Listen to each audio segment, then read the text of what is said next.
അത് ചേച്ചി നാളെ വീട്ടിൽ പോന്നാ പിന്നെ ഒരു ദിവസത്തെ വേണ്ടി വീട്ടിൽ പോവാം. എനിക്ക് പോയ ചേച്ചി വീട്ടിൽ പോന്നോണ്ടാ. ആകെ എന്റെ 200 രൂപ ഞാനുണ്ട്. എനിക്കെങ്കിലും വയ്യ വീട്ടിൽ പോവാൻ. വെറുതെ ഒരു കാര്യമില്ല. ബസ് ഇരിക്കേണ്ട അത് മാത്രമേ നടക്കുള്ളൂ. അല്ല നീ പോകുന്നുണ്ടാ? പോകുന്നുണ്ട്. അമ്മയെ കാണാം.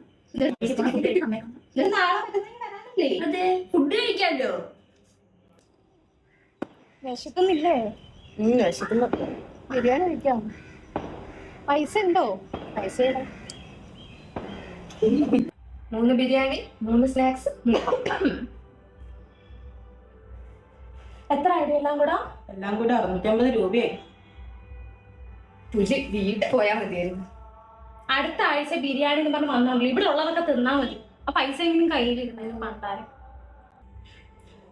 അതിനിടയ്ക്ക് ഇടക്കാല ആശ്വാസത്തിന് കുറെ സ്നാക്സ്. വിശന്നിട്ട് ചേച്ചി